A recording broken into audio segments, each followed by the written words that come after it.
he's getting good at his job. It's about time. That's not it.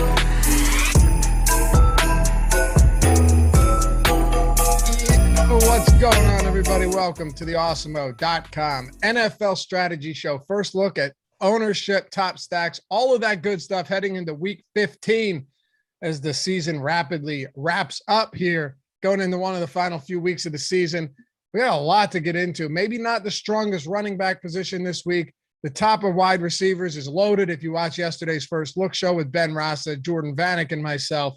But today we're flipping the page, taking an entirely different look, a fresh look at the Week 15 slate. I'm Dave Loughran at Laffy_D on Twitter, LOUGHY_D for those of you podcast listeners, joined by Matt Gajeski at Matt_Gajeski. That's GAJEWSKI. And Eric Lindquist at Eric Lindquist. What's up, brother?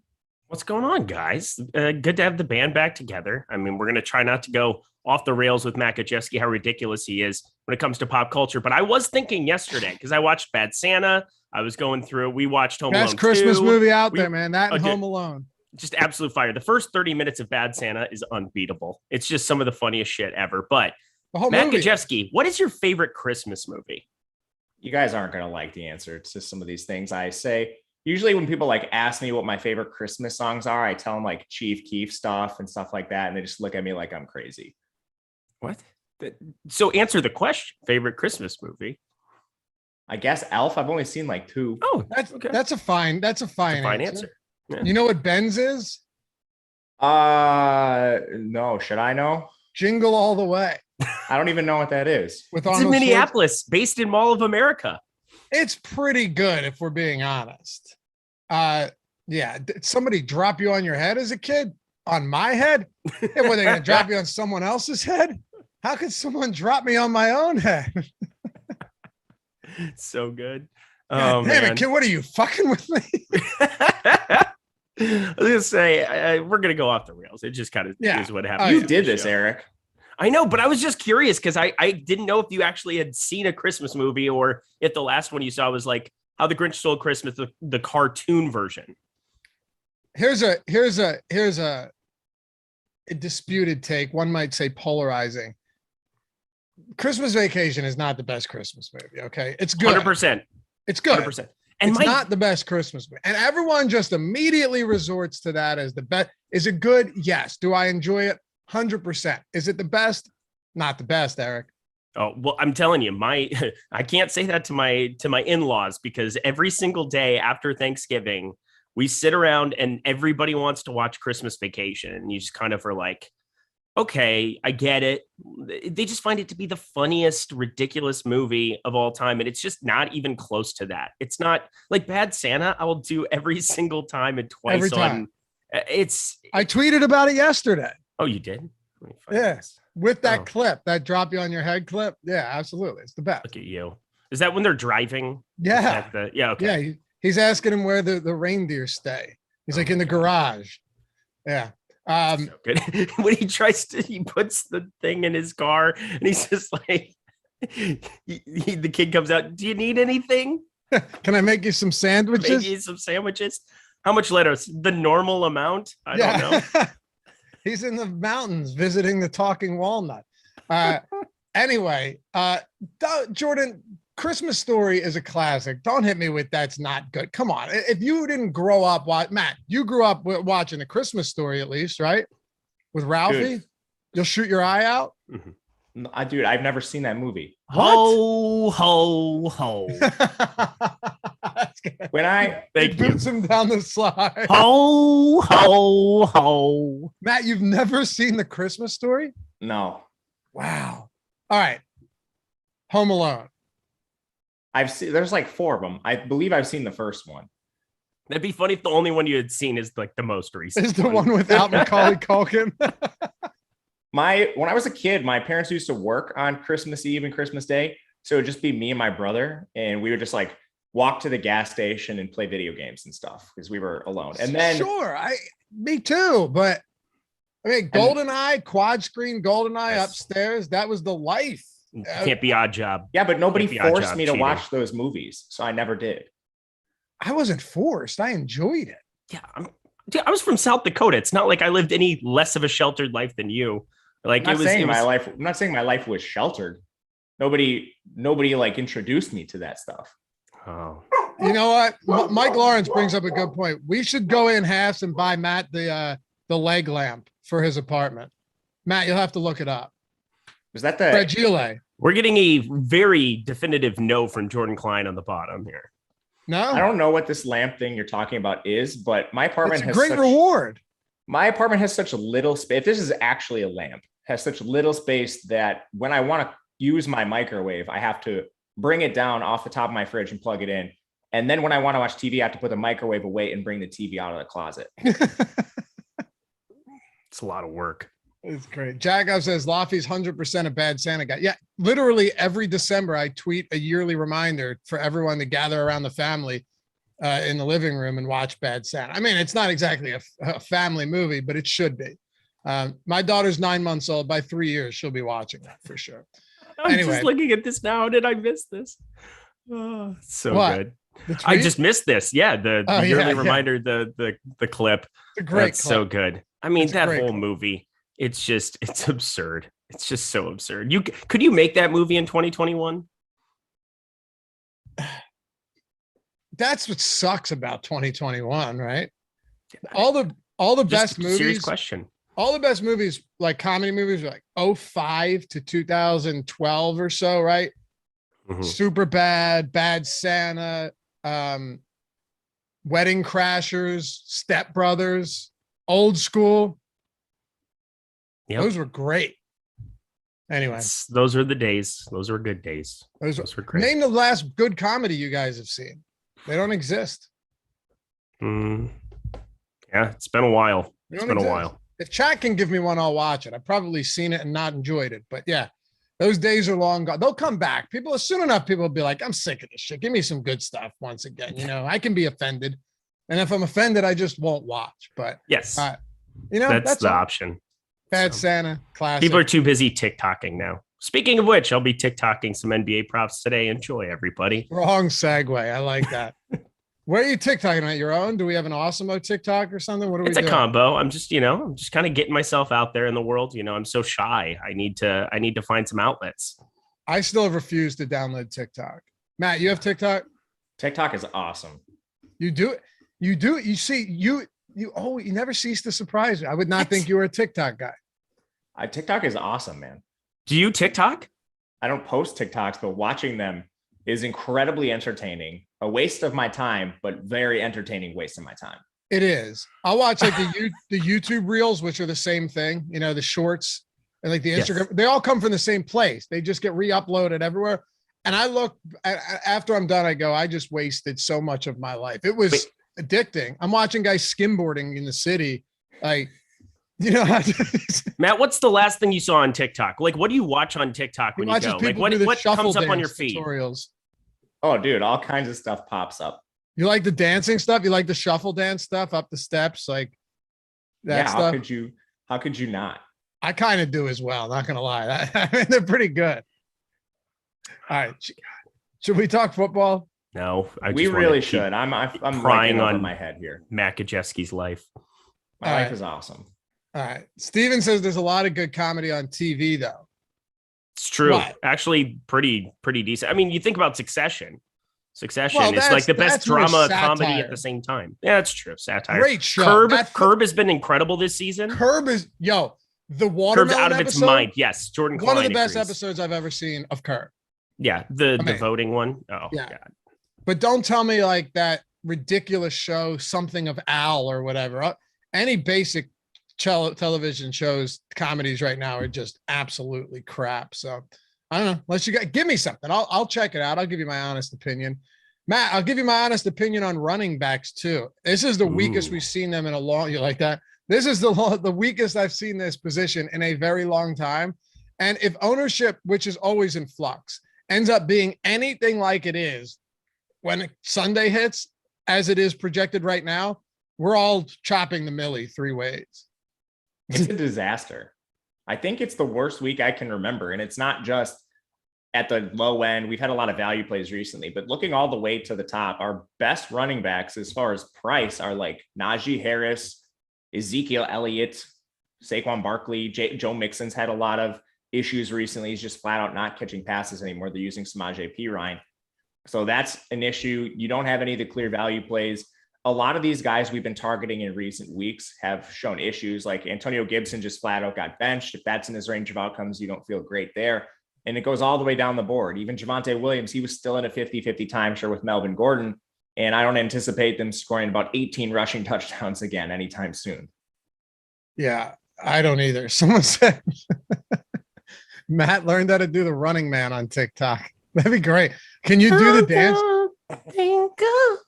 Have you been tempted to try the dance moves that you've seen on TikTok, Matt? Honest question. Yeah, of course. I live alone sometimes in my apartment. I try them out. I was carrying my phone in my pocket and it fell out and shattered on my floor when I was trying one. Is this real? Yeah, 100% real. By myself. Amazing. Hold on. Which one were you trying? Dude, this happened like a couple months ago. So this didn't happen yesterday. I can't remember which one it was. Dude, this is so good. I don't know why I offer this stuff up to the internet. You're the most interesting person I've ever communicated with. Eric, he's not ever seen The Christmas Story. He's only seen Home Alone 3, not one. Breaks his phone on the floor, but he's talking.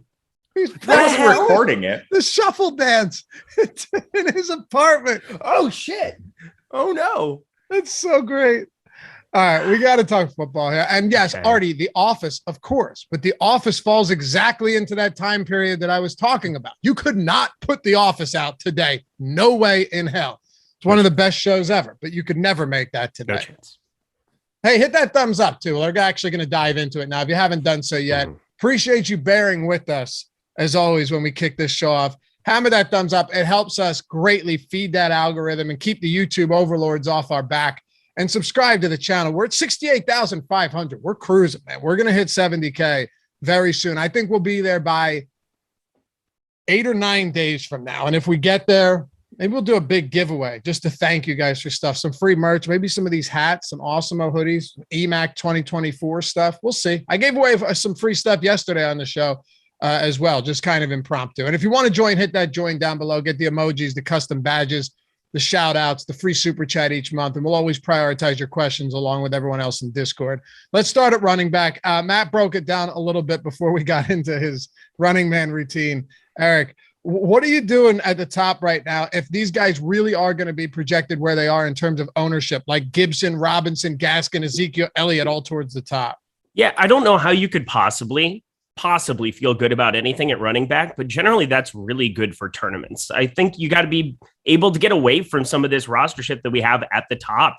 James Robinson, it's been the most ridiculous 2 weeks possible. You have Trevor Lawrence say, we need him on the field more. And then you just have Urban Meyer saying, no, I'm pretty much going to just have him stand next to me. That's going to work out really well for us. And so I don't know. Him getting the most rostership right now is just confusing to me. 5,400 going up against Houston. It's the spot. Jacksonville, they're favored in this game. Is that real life? Like it's just one of the more confusing weeks here for some of the top owned guys here. Saquon Barkley coming off of a week where he finally wasn't a complete disaster. 16 carries, got a little bit of volume there against the Chargers, even in a blowout. And then Antonio Gibson with the benching. Those are three guys. If you just add up their ownership there, 28, 16, what is that? It's going to be right around 44% that you're looking at there. I think it's going to be something that we're able to get away from here and really kind of spread it out. And there are just more paths to getting different, I think, on this slate, because you don't have a Kamara up at the top. You don't have an Eckler. You don't have these guys that it's obvious that you should probably be getting to some of.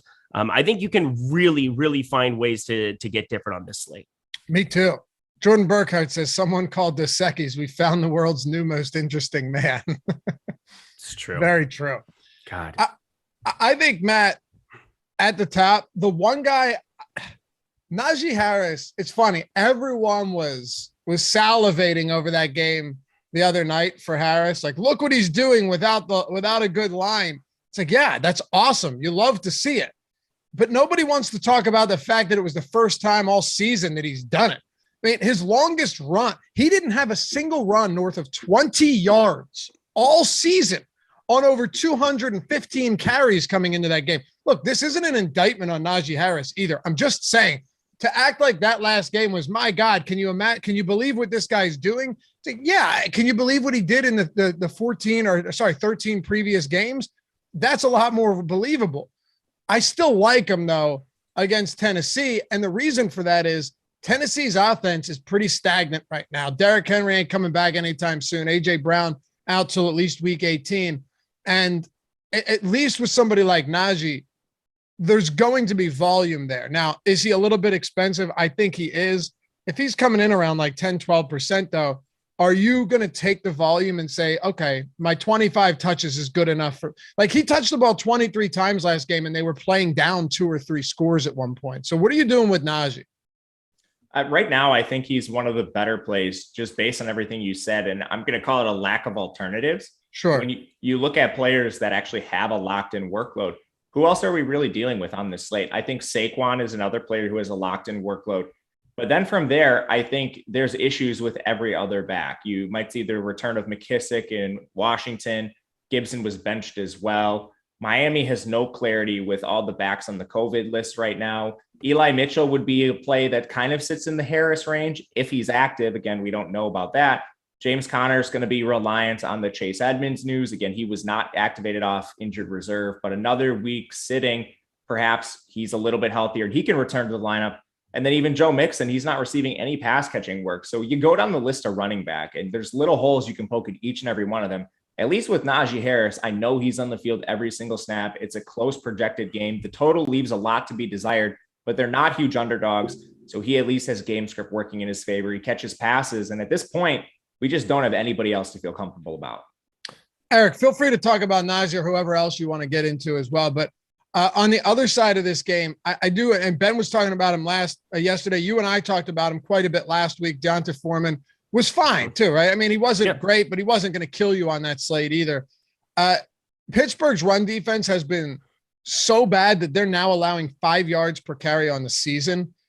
Is there just too much of a three-way split in Tennessee, or could you see getting to both running backs from this game and Najee and Foreman on both sides? Yeah, I'd be happy to probably get to both sides of it. I mean, Foreman still 13 carries there. Jacksonville, they really didn't need to push him whatsoever there. So, I mean, he got off the field there in that fourth quarter and didn't really come back on. Let me find this. Yeah, it looks like he didn't play a lot in the fourth quarter, had 2 carries there. So 4.1% here for him. I'm going back to it. 5,200, didn't really see a price bump here whatsoever. 5,100 from last week.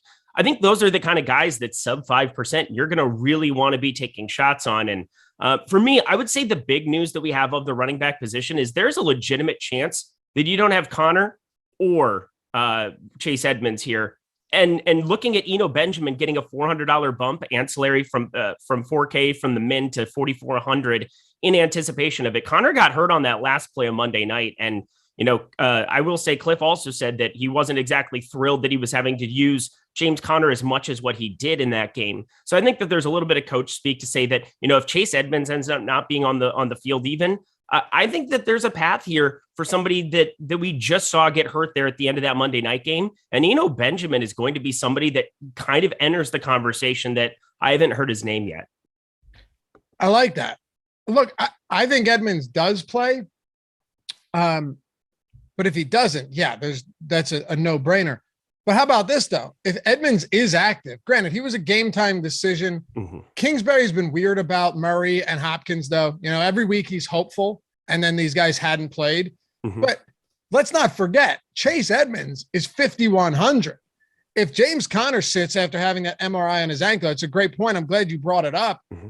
5,100 for Chase Edmonds against the Detroit Lions, who have allowed 7 or 8 receiving touchdowns. Both running backs are viable. I mean, that's the thing. We just saw Javonte, and we just saw Javonte and Melvin Gordon. I'm not saying this is going to be a pound the ball situation for Denver, but they're 13.5 point favorites on the road. This is a ridiculous spot. I already bet Detroit plus 13.5. So there's that. It's kind of a disturbing feeling, but for DFS purposes, I don't see how we don't look at this as a spot where James Conner was so involved in that offense. For me, it just comes down to James Conner off the field is a big deal, And I think that there could be a 50-50 there. And I'm probably going to be taking shots on both those guys in the event there's no Connor. Matt, where are you at on this Arizona backfield? If Connor sits, I think Edmonds becomes the stone chalk of the week. I do not think it's a 50-50 split. They haven't used Eno Benjamin at all this year. And the only thing that makes me think that it might be a split is just the drastic game script that Arizona could be playing with. They're 2 touchdown favorites. And they like Denver has historically shown a history of using 2 ball carriers. Arizona has not, with when it's Eno Benjamin involved. Like they'll split James Conner and Chase Edmonds, but Eno Benjamin hasn't been involved whatsoever. And he has an overlapping skill set with Edmonds. They're both smaller scat backs who catch the ball. So I don't know yet. This is all going to depend on the status of Edmonds. Hopefully we'll get news. I'm not really going to buy anything Cliff Kingsbury says. I hope Schefter, somebody, a more reliable source, can maybe give us the full go on Edmonds. Otherwise, there's a chance it could be a timeshare. I'm just not sure right now, but history suggests that it won't be. Matt, I want to ask you about Miles Sanders too. Really a mixed bag with him. And he got hurt last game. They were up at that point. The game was pretty much in hand. They just smoked the Jets in the second half.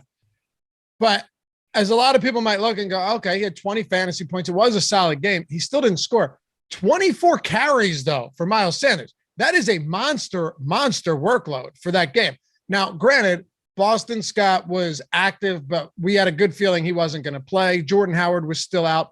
I'll be honest with you. I'm not sure how much that matters. I still think Miles Sanders, when fully healthy, is that guy. I know he has the Q tag, but he's had 2 weeks to rest now. He said he'll be good to go. I'm always hesitant to get there at this stage of the season. But what do you make of him if he ends up coming out and is the clear lead back against the Washington team that's been decimated by both injuries and COVID lately? Yeah, I think it's going to come down to who's available for Philadelphia. They've historically used a timeshare with Miles Sanders through most of the year, and they just got some negative feedback. The first time they use him in a bell cow role, he goes down with an injury. Not exactly the most enlightening thing for this offense. Mm-hmm. In this price range, I'm honestly a little more enticed by a guy like AJ Dillon, who's going to be in a timeshare for sure, but it's an explosive Green Bay running attack.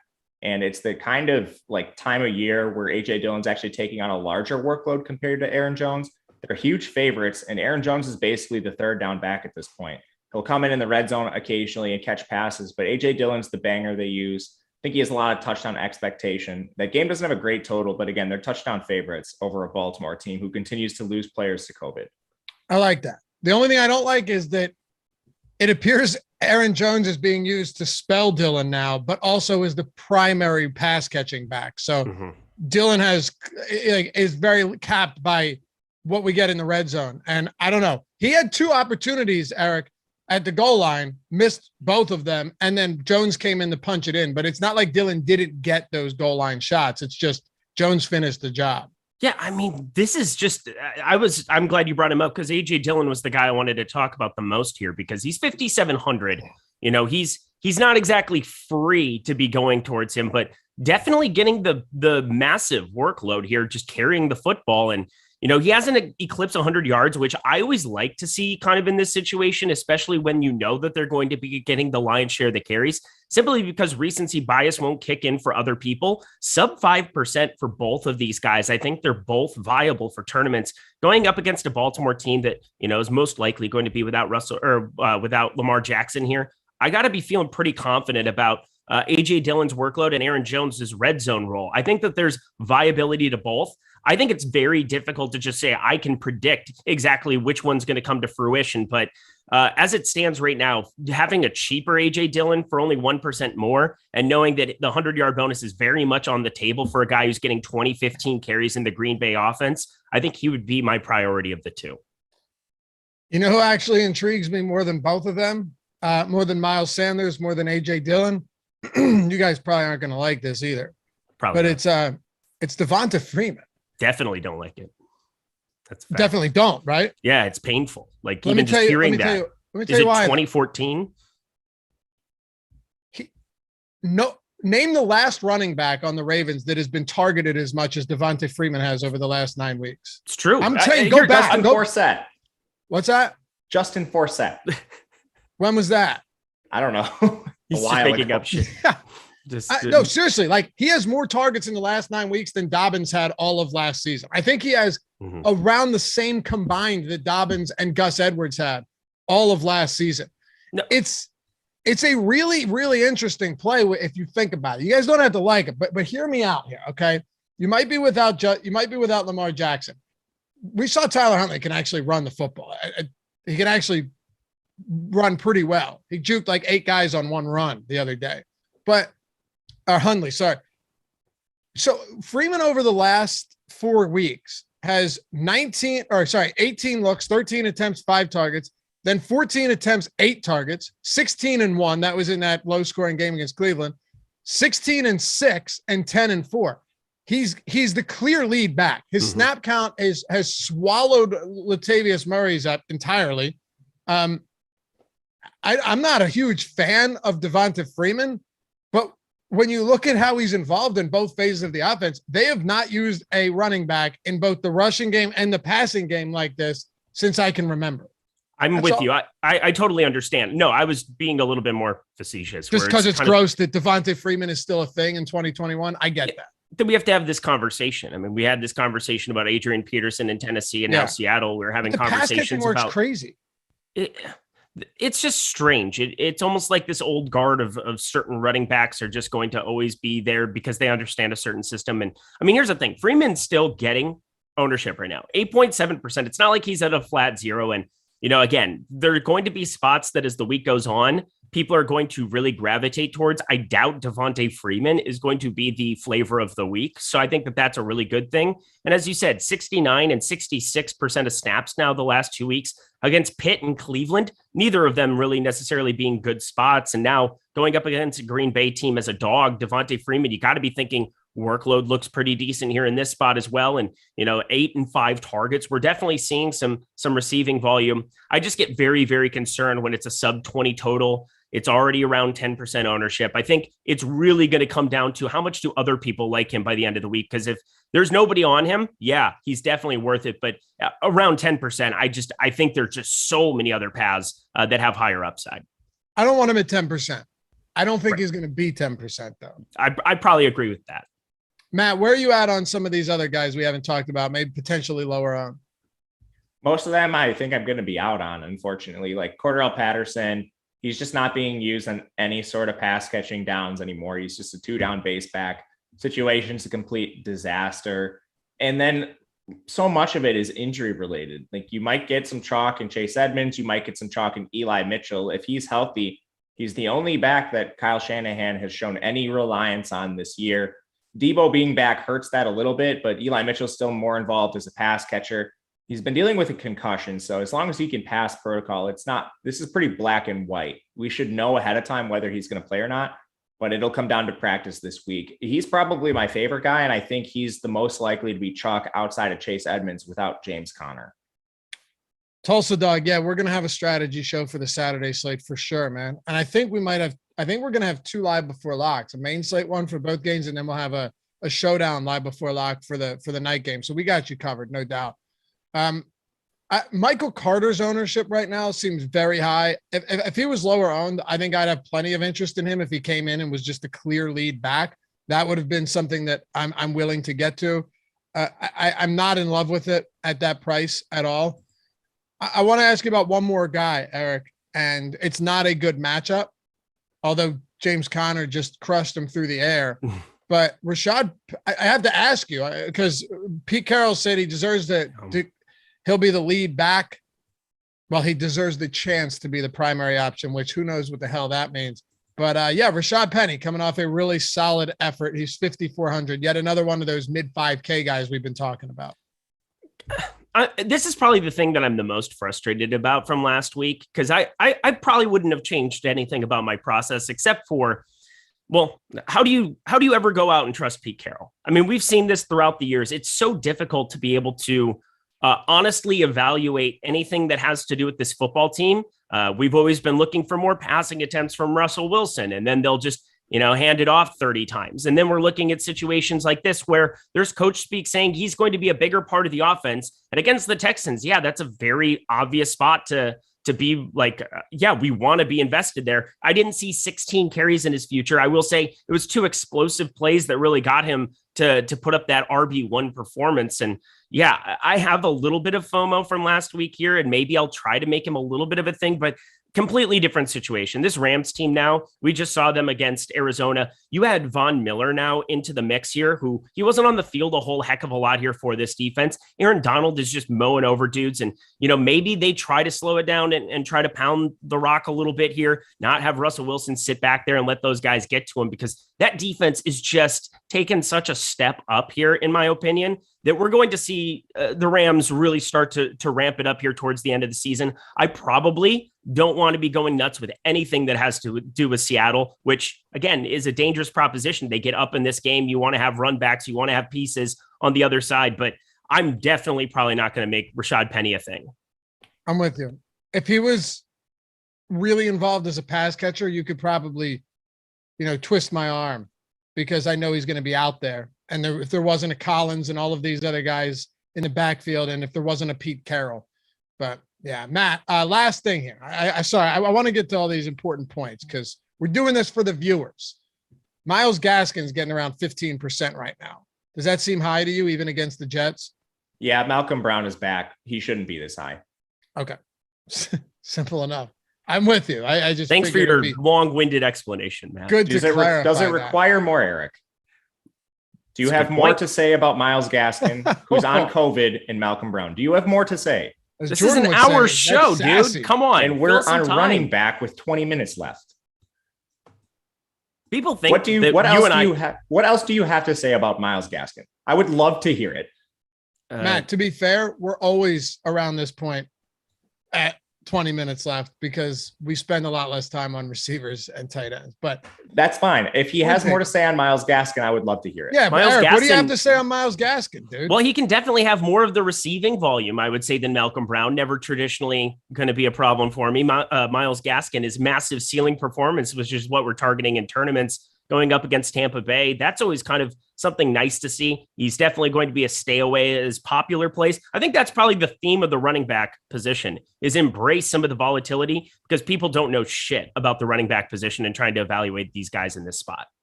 And I'll say that again. He's in a timeshare. There you go. Good talk. Yep. Yeah, I'll embrace the volatility at 15%. I'll embrace the volatility and just get away from Myles Gaskin if he's that high up. Same. Hey, prizepicks.com. Pretty sweet site. You guys already know. A lot of you guys play there. We get screenshots from it all the time. But the biggest thing right now that we're doing, and I told you, Eric, last week, I didn't even know we were doing. Nobody even told me, man. Such a shame. I know. Maybe I should have checked it for myself. Yeah, it's generally your job, but it's fine. Well, kind of. Technically, it's not. Technically, it's not. Yeah. Joey Corman coming for him. No, I probably should have looked. If you sign up at Prize Picks using the link that Jordan Klein is going to put in the chat, the link that should be in the description, you get a free month of Awesemo Plus Platinum. Everything on the site: ownership, top stacks, player projection, boom bust tool, lineup builder. You can get the Fantasy Cruncher add-on on top of that. Phenomenal tool that you need to have if you're playing many lineups every day or every week. All of that entirely free. $90 value. Football, basketball, hockey, MMA, PGA, esports. If there's contests out there, we've got content for them. We also have all of the player prop projections that you can use over at Prize Picks. They have an insane menu of sports to choose from, and it's very simple. It is player prop lineups that you're putting in, whether it's 2, 3, 4, 5, right? There's no juice on the over or the under. You're just picking the over, the under. Use oddshopper.com. Use our player prop projections in order to get the biggest edge that you can find. You can do 5 players or 5 props to a lineup, 10x your entry fee. You could do 4 in a power play, and if you hit all 4, you 10x as well. But the great thing, and I say this every time, this is why Prize Picks is somewhere that you should be playing. You should be getting some action in every day. If you hit 4 or 5 on the 5 prop lineup, you still 2x your money. You're not going to get that on a traditional parlay literally anywhere else, okay? Even if you hit 3, you're still getting money back. Check it out, prizepicks.com. Download it in the App Store, Google Play Store, wherever you want. Use that link. Get a free month of Awesemo Plus Platinum as well. All you have to do is sign up and deposit for the first time. I don't even know if there's I don't even think there's a limit on the deposit either. So just take advantage of that. An entire month, everything on our site, totally free by signing up and depositing at Prize Picks. And I'll do you one better. Use the promo code Awesemo when you do, AWESEMO. You'll get $100 first match deposit bonus when you do. I mean, you'd be crazy not to take advantage of this if you're not already at Prize Picks and if you don't already have a premium sub at Awesemo. PrizePicks.com, sponsor of the strategy show. Matt, wide receiver stacked up top. Cooper Kupp, Devonta Adams, the new lead running back for San Francisco, and no longer wide receiver Deebo Samuel, Stephon Diggs. I mean, it's really weird, right? But anyway, it's loaded up there, particularly Kupp and Adams. How do you not love them this week? Yeah, it's really hard not to. And I think you want to prioritize at least one. With the way running back looks right now, my first instinct on the slate as a whole is to pay up for receiver and then just take two of these timeshare backs, whoever ends up being the best one throughout the week, depending on COVID and injuries, and then stacking the top of this receiver position because it does come with such opportunity cost. If you leave guys like Kupp, Adams, whoever it may be out of your lineup, I think you're already putting yourself at a significant disadvantage. So these are players I obviously want. Kupp, there's not going to be Odell Beckham, presumably. I mean, he has the chance to potentially test negative twice, but it seems very unlikely at this point. The Rams are in like this, I don't know what the hyper lockdown is right now, but I'm just hoping Cooper Kupp's not a close contact of Beckham or anything at this point. But even if Cooper Kupp misses the game for whatever reason, Devonta Adams right there, nearly the same price. The workloads have been the same. It's just Green Bay. They prefer to run the ball a little bit more than LA. So the raw volume, not quite as good for Adams, but anytime you can get him at somewhat lower ownership, 14% I'm seeing right now, that's a number I'll take. The total is just a little bit lower in that game. But to your point, the top of the position, extremely, extremely stacked right now. It's loaded, Eric. I don't really know what else to say about it. I agree with everything that Matt Kajewski just said. See, we're symbiotic. we are living in harmony here on the NFL ownership show is the way I look at it. Trying real hard for animosity. No expenses over there. Yeah, I didn't. He's a lover, not a fighter. That's what it is here. I definitely don't have anything to add to Cooper Kupp. What is there to add to a dude who just continues to, only one game without 10 plus targets, continues to smash in like the most ridiculous fashions. Just play Cooper Kupp a lot. And I think you move on with your day. Devonta Adams, $100 less there. That's going to be interesting. It's probably going to be half the ownership of Cooper Kupp. And we know his kind of upside in this offense. It's been really, really pronounced here of late. Starting to get back that 1-2 punch you have with him and Aaron Rodgers. So a massive upside there. It shouldn't be too hard to probably play both, especially we just got news Rex Burke heads out. So David Johnson chalk week. Yay. Everybody signing up for that. Is he going to play? I'm assuming so. He doesn't have any injury designation right now. Okay. Well, then he must have been, he was on the COVID list, I thought. Okay. Yeah. He's got nothing next to him right now. So as he far was as activated. I know, you're right. He's activated. Okay, good. So David Johnson, that's going to be a source of savings you can find here. Stephon Diggs, so long as Josh Allen is good to go here. He's been practicing with his sprained foot, which, doesn't exactly sound good to me, but this is an absolute must win for Buffalo here at home against Carolina. I'm assuming there's nothing that would keep Josh Allen off of the field. But even limited, Stephon Diggs is the number one there. I want to invest in that. That upside is going to return in some of these scenarios coming down to the end of the season. So I think all four guys here at the top of the board, even Tyler Lockett, truly kind of extending as the number one here in recent weeks, whether it's because DK Metcalf likes to have foursomes and Russell Wilson frowns upon that. I don't know the reasoning, but Tyler Lockett at 7K. I mean, it's kind of fascinating to see that he's at 10%. Because I would expect that to come up a little bit as a run back here from these Rams pieces, but we shall wait and see. I can't wait for that David Johnson, Royce Freeman split. Against Jacksonville, though, I mean, it's going to happen. People are going to roster those cats. I know. You kind of have to have interest.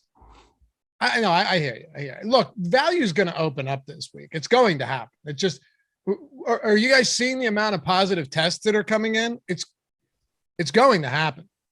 Mm-hmm. Eric said yesterday, unless they're sick, don't test them. And I agree. I said that? No. It's like what? I said it. I said it, and you gave me the side eye. is what happened. I gave you the we should probably, or you know what? Maybe he's on to something. Luffy. I don't know. Vaccinated, asymptomatic. Let him play. And I'm gonna go. You go ahead. I love making you guys uncomfortable. Well, I'm really not saying anything that crazy. Come on, it's not that. I know it's not that crazy, but it's also one of those things where there's a lot of other people that we think about here, Luffy. We don't just think about the players themselves. It's fine. I know. Listen, man, I'm empathetic. I had COVID. Jordan just left. Jordan just left. Anyway, I Matt, tell me if I'm crazy or not. Let me say what I'm going to say first. Cooper Kupp and Devontae Adams. First of all, there's no way. We have Rodgers projected around 2% right now. That's coming up. Hands down, no way it doesn't happen. Baltimore secondary's decimated. They've allowed more plays of 40 and 20+ yards this season than any other team. I would be shocked. If Aaron Rodgers comes in at that ownership, I'll have him everywhere. I don't care if his toe hurts. All right. But should Devontae Adams not be getting more ownership than Stephon Diggs just based on his role in the offense and his overall dominance every single week? I would think so. They're pretty different in terms of price. I understand why Adams is not as owned as Kupp, even though the target shares are pretty similar. Sure. Again, it's the run rate for Green Bay. They're just slower overall, and LA is going to throw the ball incessantly. So that makes sense to me. But right now with Diggs coming in at higher ownership, I think it makes sense from a price perspective. But then when you take a step back and you look at really what Diggs has done this year, he doesn't have any of those ceiling performances. Buffalo spreads the ball a lot or spreads the ball around a lot as a passing attack. And Josh Allen's doing a lot with his legs right now. So they just haven't had the same ceiling. That makes me think that Devontae Adams would be a much better leverage play than Stephon Diggs if you're just talking about receivers in the expensive range. And I want to just isolate this to Kupp, Diggs, and Adams. I would rather play Adams over Diggs in a vacuum right now with their current ownerships. Okay. Yeah, I got that. What do you make of the Miami pass catchers right now on a team that should score points, but Tua is averaging he's got an ADOT of 2. Since he's returned from injury. It's so weird that you literally brought up the situation that I wanted to bring up because Jalen Waddle exists and Jalen Waddle's back in the fray. And we should like that coming off of a bye here. There's no way around it. Devontae Parker is going to garner some attention here as well. I think that they should. This Jets defense is just putrid. They're abysmal. But it is clear for me that Waddle 6,600. I can't believe that he's getting 12.5% compared to Parker's 14.1%. I mean, Parker is going to be a staple of cash games. I just get that feeling. I mean, he was sub 4K. We all kind of assumed the role was going to return here for him at 3,900, and it did. 5 for 562. That was serviceable for cash. 11.2 there. I'm assuming you're probably going to need one more piece of savings in order to get Kupp, Adams, or Kupp, Diggs, some combination of the duos at the top end of the board here. And Devontae Parker really does, but for tournaments, that just makes Jalen Waddle really stick out for me. We've seen some massive upside games, and sure, a lot of it is just you having a rushing touchdown in week 11, adding a receiving touchdown his first since week 6. But that Tua back is still an upgrade to this offense, and we've been seeing that here in recent weeks. He's really started to turn it on, and I'm feeling pretty confident. Double-digit targets of Jalen Waddle. He can make some plays. 6,600. It's a pay up to be contrarian, but I would be shocked if at 12.5% because of how much interest I think Parker gets. I'd be shocked if people wanted to get 2 Miami pass catchers in the same lineup. So I think Jalen Waddle is going to really stick out for tournaments come Sunday. That's fair. The fact that Tua won't throw the deep ball at all, though, kind of sucks. I don't know how much explosiveness is in this offense, but you might be right about this, Eric. I'm definitely open to that interpretation of it.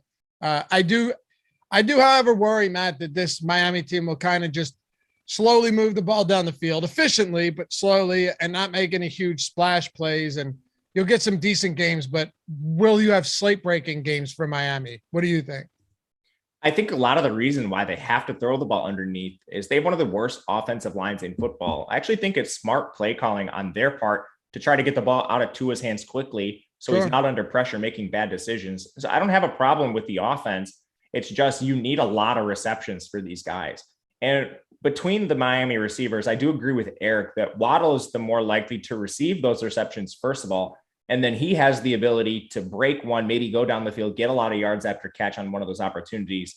It's still a price thing, but Waddle, I cross-referenced our projections when Eric brought this up to see if he was actually a poor play. And he doesn't project that much worse than the other players in this range.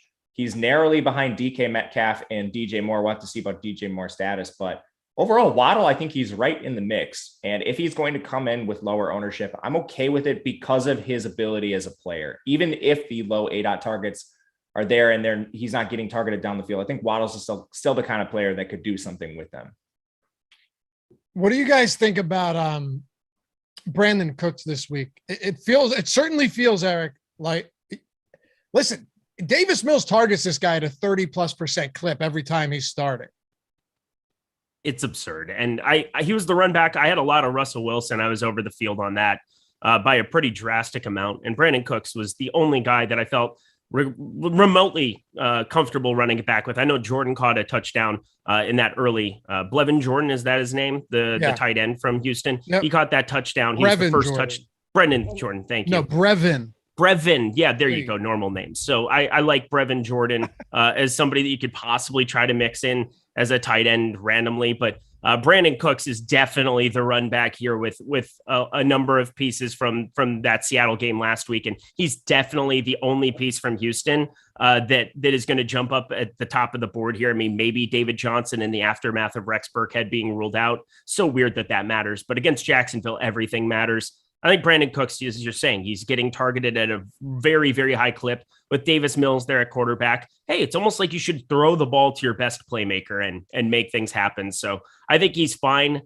He's sub 10% right now. I would definitely be over the field on that if the slate started now. What about you, Matt?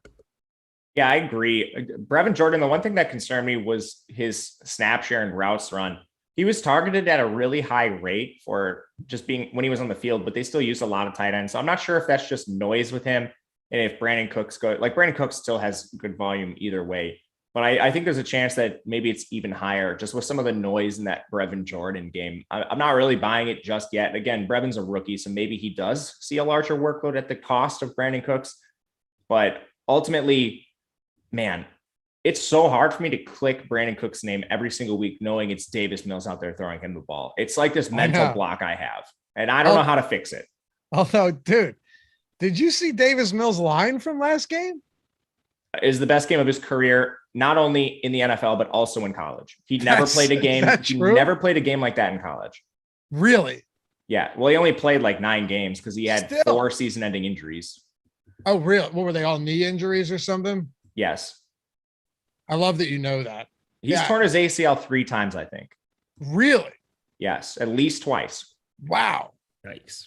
33 for 49. He only threw 1 touchdown, but 331 yards against Seattle. I mean, if you could get me even close to, if you could tell me Davis Mills is going to give me 250, 260 yards, and I know the supporting cast around him, not named Brandon Cooks, I'll begrudgingly get to Brandon Cooks every single week. It's just the way it is. Plus, it's Jacksonville. So this game's either going to be 10-7 or like 31-27 because neither team can stop each other because they're so bad. I don't know. Do you guys like any other low-owned? I'll throw out 2 low-owned guys, and then Eric and Matt, give me a couple of guys that you think might be viable. I think Allen Lazard at 2% got a lot of work last game. If he really is that discounted in ownership, his price is very reasonable. Again, Baltimore can't stop opposing passers right now. And Marquez Valdez-Scantling, I think he's a little bit too expensive, but he is a true deep threat on that team. If I'm stacking Green Bay, I could go to Josiah DeGuara. I could go, obviously, Devontae Adams. But you have some nice secondary options to cheapen that stack a little bit with Lazard, MVS, or DeGuara, and that's a spot that I think I'll be getting a decent amount of. Eric, what are you looking at?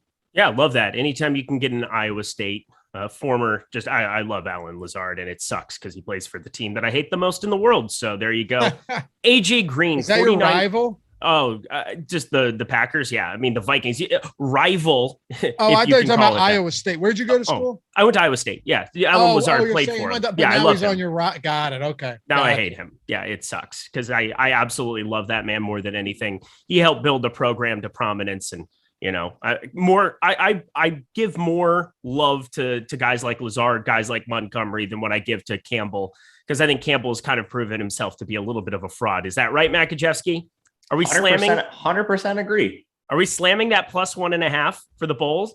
Are we slamming that? We got to watch Clemson, man. They're going to have about 18 guys opt out. Oh, that sucks. So I guess maybe. I'm still thinking about slamming +1.5. I just don't think there's any prayer that Iowa State beats Clemson in any kind of a scenario. But that's stuff you should be checking out Makajewski for. I'm going to just plug him quick, just to give him some love, because we get along so well on these shows. AJ Green is my guy, sub 5K. I absolutely love getting to AJ Green here in this spot.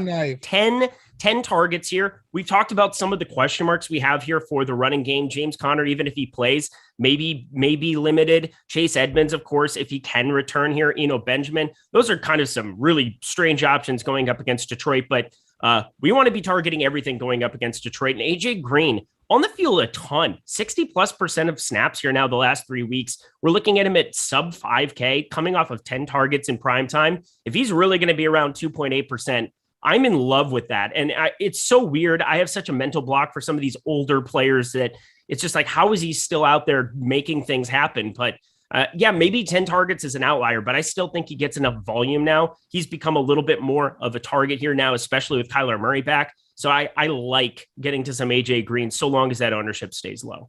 And did you see the news that just dropped on DeAndre Hopkins? No. Not practicing, knee injury, real danger of missing this upcoming game. And he was targeted double-digit times last time. So, well, AJ Green chalk week. Let's have fun. Probably. It'll probably be Rondale Moore chalk week because people play him. And then, Eric, you're still going to get AJ Green at low ownership. So I love that. You might be right. Everybody plays Rondale. Rondale's more owned than AJ Green every week, no matter what. And because anytime you can play the guy who's playing less than 50% of snaps, you got to do it. But people do.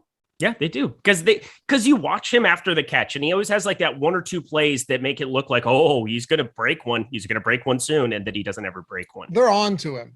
Did you see how many times they just stopped him behind the line of scrimmage on Monday night? I mean, the thing is, he was 2K on the showdown slate, so I think he was kind of forced into a lot of builds. It was so a maybe good play. People feel burned by it, and then he doesn't end up popular. But Rondale Moore is just like a beloved son of the fantasy football community.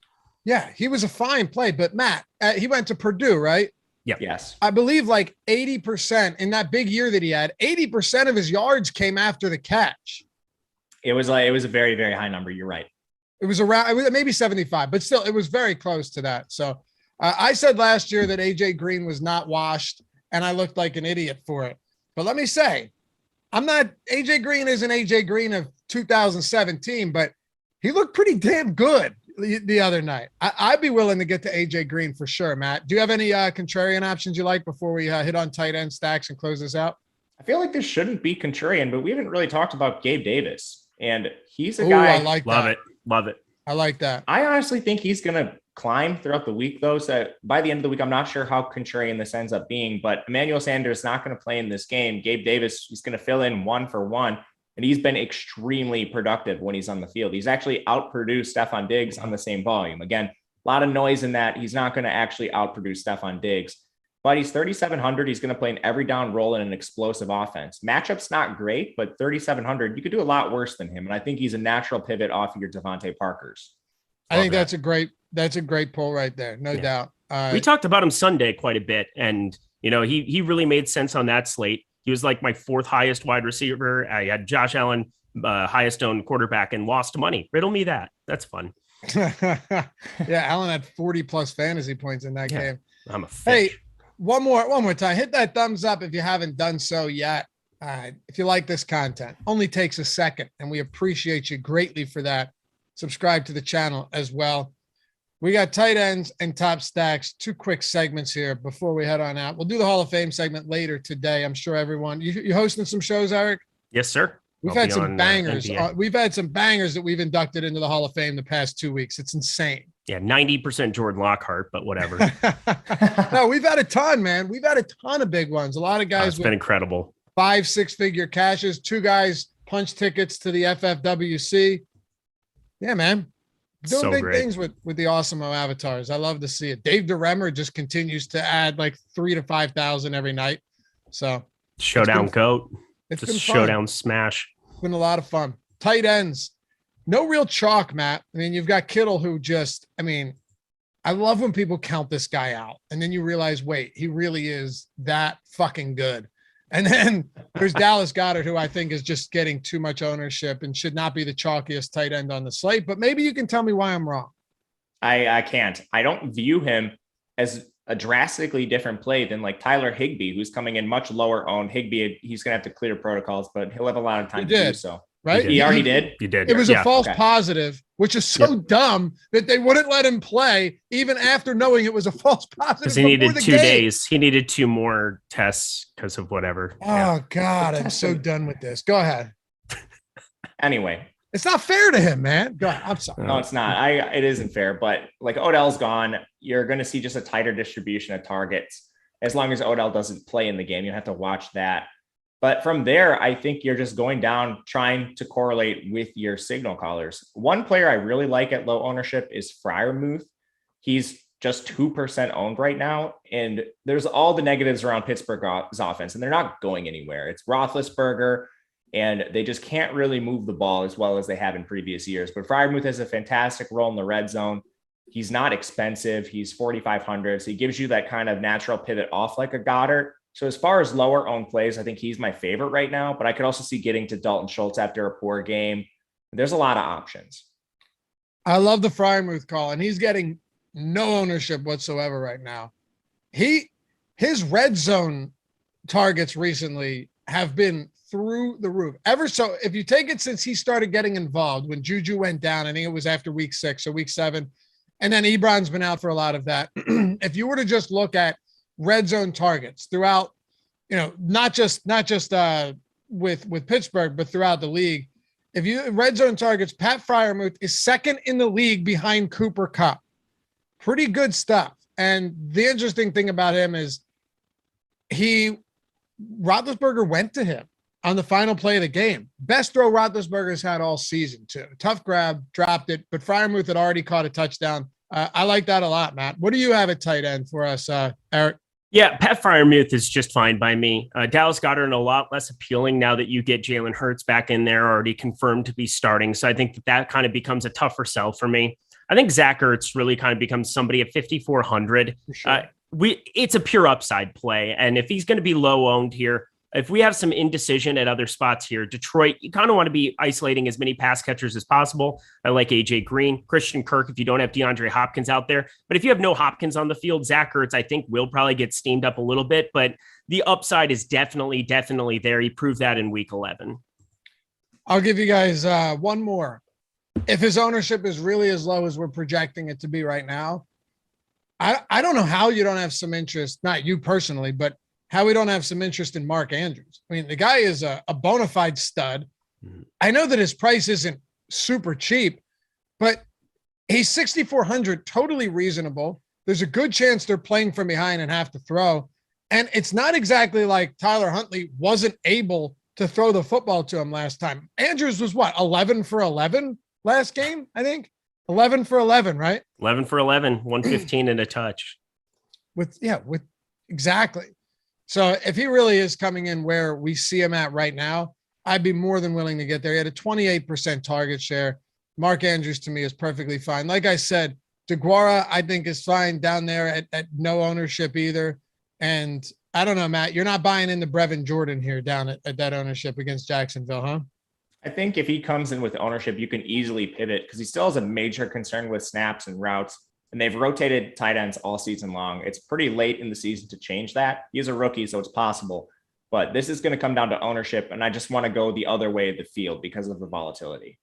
All right, let's wrap it up the way we always do, fellas, with the top stacks. Before we do, just a heads up, NBA ownership projections for an 11-game slate, totally free today. NHL ownership projections, also totally free. And if you want to get in on all the tools we talked about, maybe you already signed up for Prize Picks, but you still want to check out what we've got going on at Awesemo, use the promo code NFL Strategy Show, all one word, all caps, at awesemo.com/join to get 25% off your first week. Every sport, every tool on the site. And maybe you just want to check out NFL. You want to get the Express Pass. You love playing showdowns. Well, the Express Pass, I think it's less than $4 a week. Every single tool for showdowns and a lot for main slate, but every tool for showdowns is included. Do it tomorrow, though. Do it tomorrow, because then you'll have Thursday's slate. You'll have 2 Saturday showdown slates. You'll have Sunday night football, Monday night football. If that's not worth it, I don't know what to tell you. These tools have won us a lot of money. Alex Baker just took down 300,000 using these tools. Neil Orfield, what was it? Like 350,000. I don't know. They're good tools. The showdown tools are fantastic. And for less than $4 a week, it's well worth checking out on the biggest showdown week of the season. All right, wrap it up with this. Favorite stack, favorite leverage stack. I already told you guys, if Green Bay is where they're at, they're just my favorite stack and my favorite leverage stack all rolled into one, Matt. Yeah, it's hard to get away from Green Bay and the Rams. The Rams in particular, there's one thing I want to highlight with Odell Beckham being out. And right now we have Odell Beckham projected in. So this is going to change depending on his status. Skowronek's the minimum price. So you can stack a Rams offense with Kupp and Skowronek at a very cheap price. And normally these Ram stacks are really expensive, but just a min price Skowronek gives you access point to other studs in the slate. So I'm not even sure you're limited to one of Adams and Kupp. There's a chance I think you might be able to fit both depending on the construction of your lineup. And we see LA still with an extremely positive leverage score, 15%. Right now, they have a 23.5%, nearly 24% chance of being the top stack, and Stafford coming in with just 8.5% ownership. Hard not to get there. I love it. And you could see on the bottom, on the lower of the screen, you've got our highest leverage stacks according to our top stack tool for week 15. Eric, what do you got? I'm all in Buffalo this week. I mean, this is going to be a massive spot. So one of the underrated parts about this slate is that every single total is sitting below that 50 meridian line. Everything seems to look low. 43.5 doesn't look that appealing, but the implied total is up around 27 here for Buffalo. I'm telling you right now, I'm happy, and I almost would never play defense alongside it, but I truly think that this sets up as like a 35-3, 42-3 kind of shellacking. Matt Ruley, we have the offensive coordinator that they just fired there in Carolina. They're now splitting time between Cam Newton and Phillip Walker here in this offense. It's completely ridiculous what they're up to. They're going into Buffalo here. I just see Buffalo putting the absolute foot down on the throats of Carolina. I love the pass catchers. I love Gabe Davis. We had talked about him as a value piece on Sunday. Work came to fruition, playing a lot more snaps here in this offense. Cole Beasley, he's always getting steamed up there. Definitely like the Gabe Davis side more, but I'm fine taking shots on both. And Stephon Diggs, somebody that at 7,700 makes it pretty easy to put those stacks together. You're getting positive leverage still here, just slightly there. Yeah, Josh Allen is going to be popular, and maybe he's a little bit limited running the football, which is never fun, but he has such massive upside. I think Buffalo blows the doors off of Carolina. I'm just going to be smashing that line. All right. I love it. We have a top stack show later in the week as well. So you can always watch that too for more information. The top stack tool ownership, all of our tools available too at awesemo.com. But anyway, appreciate you guys hanging out as always. Remember, use that link in the description if you want to get a free month of Awesemo Plus Platinum when you sign up at Prize Picks, and get $100 deposit bonus when you use the promo code Awesemo. And it's just a win-win right there. King Jacob, welcome to Team Awesemo, brother. Glad to have you here. The badge looks nice on you. That's a good way to close this out. Follow Matt at Matt_Gajeski, Eric at Eric Lindquist, me at Laffy_D, and we'll catch you back here for the next one. Peace.